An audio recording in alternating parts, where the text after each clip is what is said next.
let's talk a little bit about gear. When you're talking about gear for the sneaker roll, or the so-called sniper roll, one of the things that people always say is this a good sniper gun? Is that a good sniper gun? Can I get a good sniper barrel? Well, let me let you in on a little truth here that I can only back up with my years of experience. There's no such thing as a sniper gun. There is your gun, but there's no such thing as a sniper gun. Unless, of course, you're talking about the War Games product Sniper 2 or Sniper 3, in which case that's technically a sniper. Hang on, let me conjure up my gun here real quick. Here we go. I can't do that too many of these shows, it just kind of drains me. I'm going to pick on my particular paintball gun right here. I've had this for a bunch of months now, and I can do long-range accurate shooting with it. And it's not because it's more accurate, it's not because it's a higher-end gun, it's because I'm used to it. More often than not, a lot of people who complain that their gun isn't accurate is changing things every couple of weeks. Well, if you do that, you can't be surprised if your gun's not accurate because there's no consistency. Most of your accuracy comes from consistency.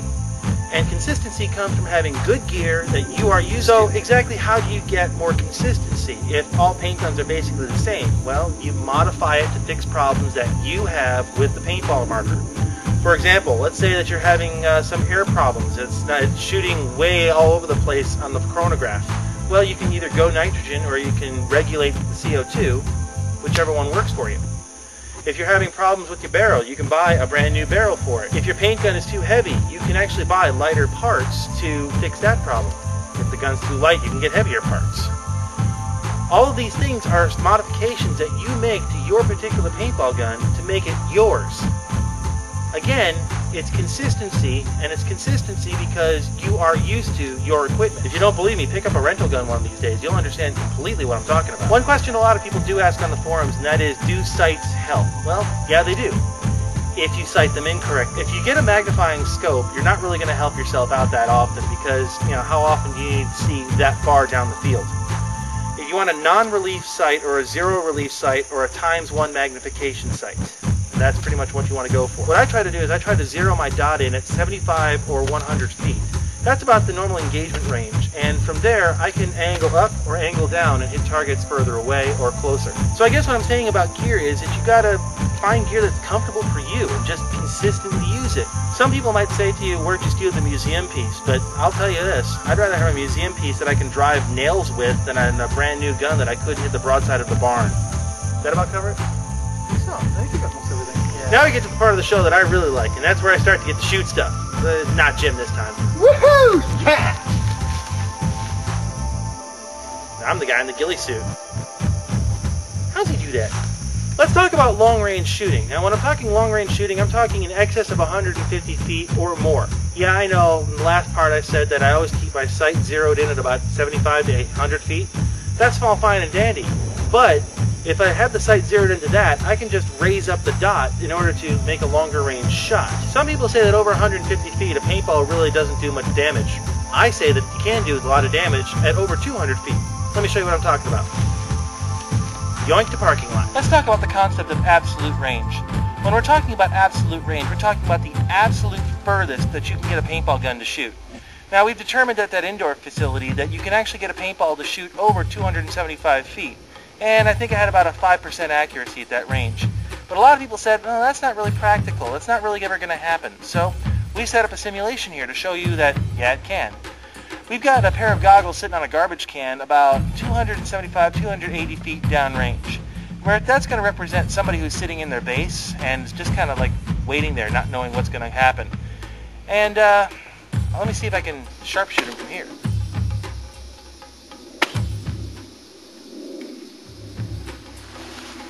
Put that in your pipe and smoke it, baby.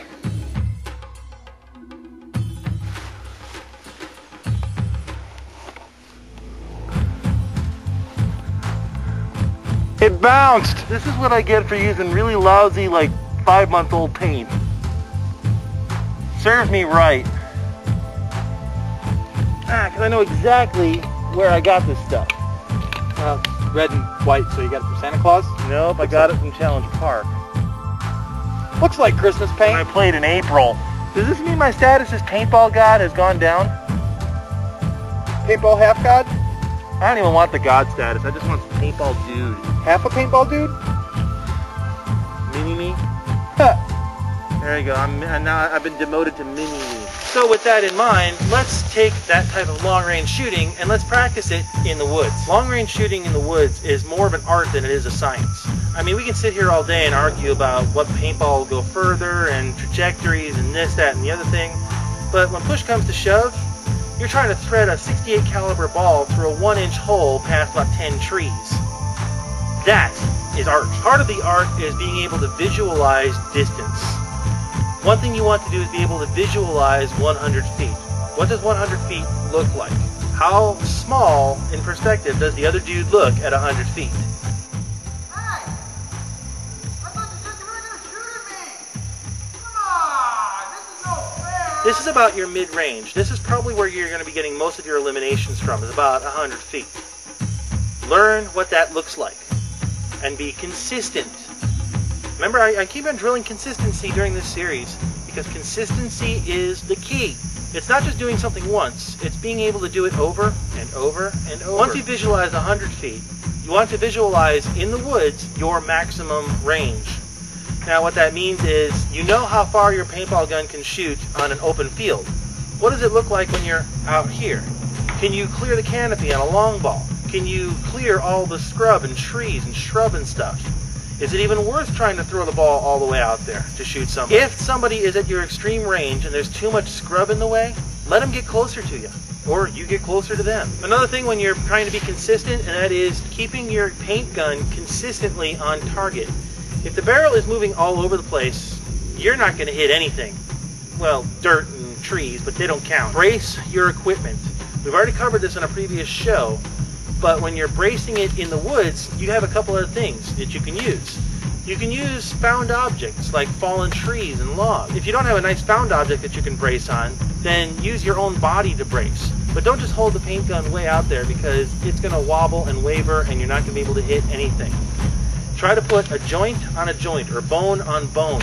That way you have a solid shooting platform to shoot from. It's all about the consistency.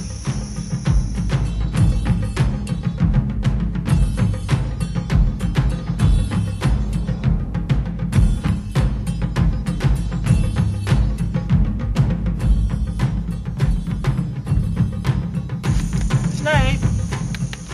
Snipe! Snipe! Snipe! There's about 25 Boy Scouts laughing their tails off right now. Boy Scouts have tails? Well, they come from Cub Scouts.